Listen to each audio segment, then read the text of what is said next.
नमस्कार दोस्तों, आप सभी का हमारे यूट्यूब चैनल में एक बार फिर से बहुत बहुत स्वागत है।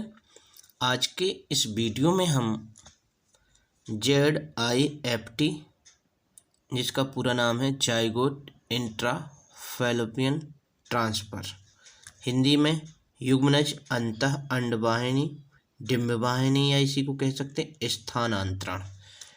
ठीक है, तो ZIFT क्या होती है इसके बारे में हम इस वीडियो में जानने वाले हैं। तो जानने से पहले यदि आप सभी लोगों ने अभी तक हमारे चैनल को सब्सक्राइब नहीं किया तो चैनल को सब्सक्राइब जरूर कर लें, बेल आइकन का भी बटन दबा लें जिससे आगे की वीडियो के नोटिफिकेशन आप तक पहुंचता रहे। तो क्या है ZIFT?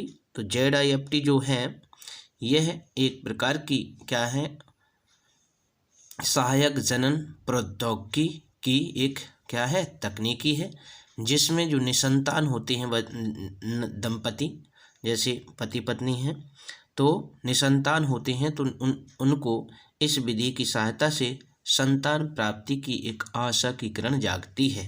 इनका उपयोग करके आपने सुना भी होगा, जैसे टेस्ट ट्यूब बेबी है, GIFT, ZIFT,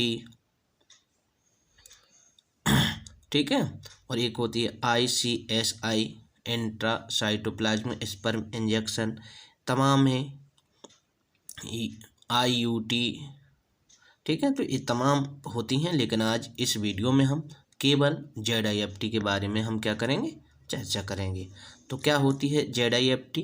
तो आप अब इतना समझ गए होंगे कि इसमें क्या करते हैं कि जो जाइगोट है, ठीक है, उसको कहाँ डिंब वाहिनी में स्थानांतरित कर देते हैं। जैसे इसका नाम ही है, देखो इसके नाम से पता चला जाइगोट इंट्राफैलोपियन ट्रांसफ़र। तो जाइगोट को कहाँ फैलोपियन नलिका में क्या कर देते हैं, ट्रांसफ़र अंदर, मतलब इसके इंट्रा का मतलब अंदर, उसमें ट्रांसफ़र कर देते हैं। लेकिन जाइगोट और जाइगोट कहाँ बनाते हैं? तो जाइगोट बनाते हैं हम कहाँ पर, प्रयोगशाला में ही शुक्राणु और अंडाणु का निषेचन करा कर क्या करते हैं, महिला की अंडवाहिनी में हम स्थानांतरित कर देते हैं। तो इस वीडियो में हम चित्र के माध्यम से भी बताएंगे, थ्योरी जो है लिख की है तो लिख करके बताएंगे, ठीक है, आपको तो वो भी बताएंगे। तो आपको सब लोगों को इसको ध्यान से समझना है और वो थ्योरी आपको नोट भी कर लेना है या एक दो बार वीडियो को देख लेना है। तो ये है क्या है ZIFT सहायक जनन प्रौद्योगिकी है। तो अभी आपको बताया था कि ZIFT क्या है, एक सहायक जनन प्रौद्योगिकी या असिस्टेड रिप्रोडक्टिव टेक्निक AIT। तो ये बात ध्यान रखना, क्या है, AIT की एक विधि है।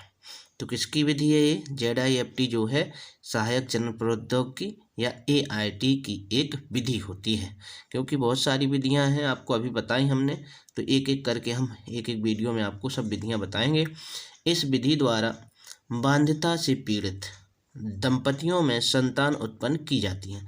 तो बाध्यता का मतलब है जिन्हें संतान उत्पन्न नहीं हो रहे हैं, ऐसे पति पत्नियों को क्या है, तो वो बाध्यता कहलाती है, जिनको कुछ ना कुछ क्या होती है, कमी होती है। ठीक है, तो जो संतान उत्पन्न नहीं की जाती है उस पर इस विधि का उपयोग किया जाता है। तो इस विधि का उपयोग उन स्त्रियों में किया जाता है जिनमें अंडवाहिनी एवं गर्भाशय पूर्ण रूप से सही होता है।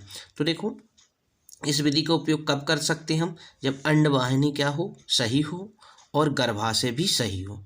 देखो अंडवाहिनी सही नहीं होगी तो हम जाइगोट को कहाँ ट्रांसफ़र करा पाएंगे, नहीं करा पाएंगे। ठीक है, और गर्भाशय सही नहीं होगा तो जाइगोट बना करके अंडवाहिनी में तो ट्रांसफ़र कर देंगे, लेकिन गर्भाशय जब सही नहीं है तो बच्चा वहाँ रोपित नहीं हो पाएगा और उसका आगे का विकास सही से नहीं हो पाएगा। तो ये दोनों क्या है, सही होने, गर्भाशय सही होना चाहिए और अंडवाहिनियाँ भी क्या होनी चाहिए, सही होनी चाहिए। लेकिन अंडाशय से अंडाणु का निर्माण नहीं होता है। तो मतलब जब अंडाणु, क्योंकि जाइगोट क्यों प्रवेश करा रहे, क्योंकि उस महिला में अंडाणु नहीं बन रहे।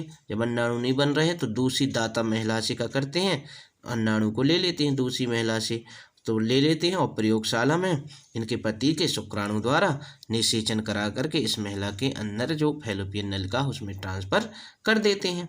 ठीक है, लेकिन अब क्या है, तो देखो इसमें एक हो सकती है कि महिला में जो है अंडाणुओं का निर्माण नहीं अंडाशय में हो रहा है, या फिर पति के शुक्राणु का है भेदने में सक्षम नहीं है। जैसे मैथुन क्रिया हो रही है, शुक्राणु अंदर जा रहे हैं लेकिन अंडाणु को की जो अंडाणु की भित्ति होती है उसको भेद नहीं पा रहे हैं, तो भी कहाँ प्रयोगशाला में हम इसको जो ICSI है, इंट्रासाइटोप्लाज्मिक स्पर्म इंजेक्शन विधि द्वारा प्रयोगशाला में ही उसको शुक्राणु को अंडाणु के अंदर भेज देंगे और फिर जब वो जाइगोट कितना 8 ब्लास्टोमियर हो जाएगा तो फैलोपियन नलिका में ट्रांसफ़र कर देंगे।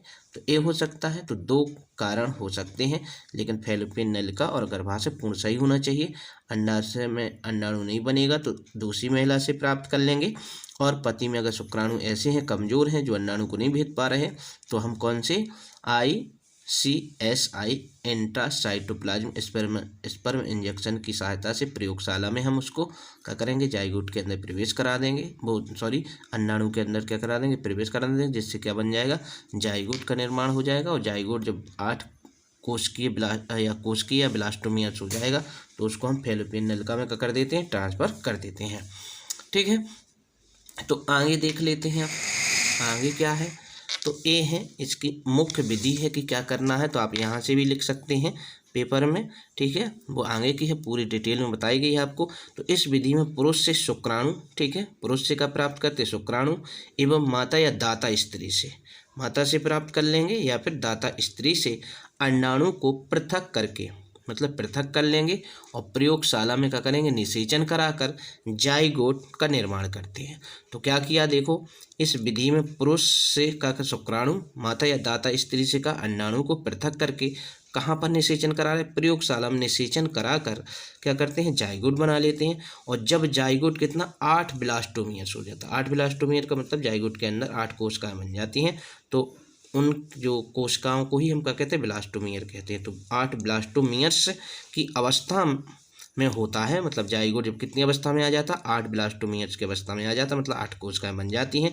तो उसे लेप्रोस्कोप की सहायता से, ठीक है, या इसी को कहते हैं कैथेटर की सहायता से भी, मतलब इसी को या तो लेप्रोस्कोप या फिर कैथेटर की सहायता से स्त्री की अंडवाहिनी या फैलोपियन नलिका में स्थानांतरित कर दिया जाता है। जहां अग्रिम भ्रूण का विकास प्राकृतिक रूप से होता है, बाकी भ्रूण का विकास वैसे का ही वैसे प्राकृतिक रूप से ही होता है, जैसे सभी में होता है। जैसे प्राकृतिक रूप से निषेचन होता है, अपने आप होता है, वैसे ही आगे का भ्रूण का विकास होता है।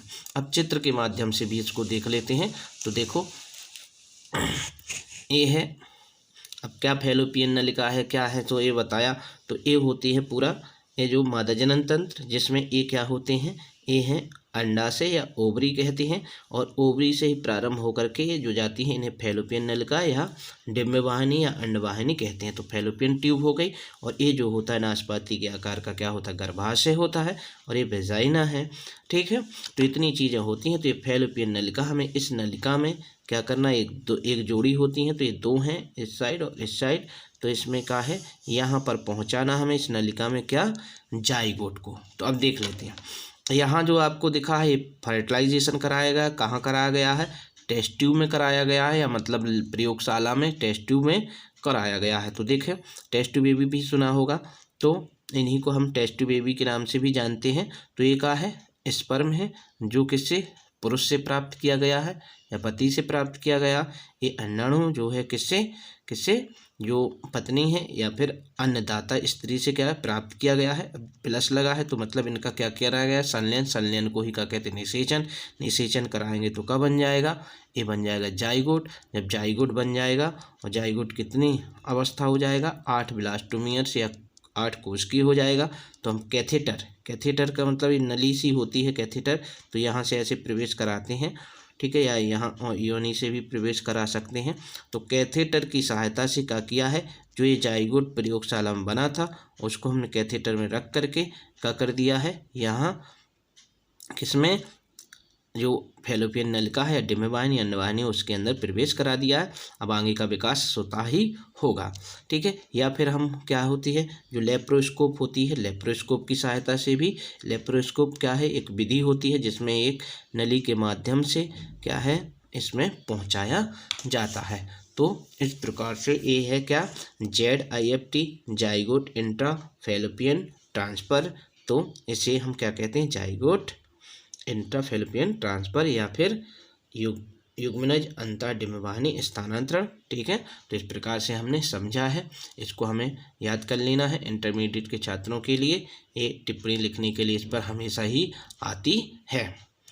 और इस प्रकार के आगे की वीडियो देखने के लिए हमारे चैनल को सब्सक्राइब जरूर कर लें, ना किया हो तो। ठीक है, आज की वीडियो इतना ही।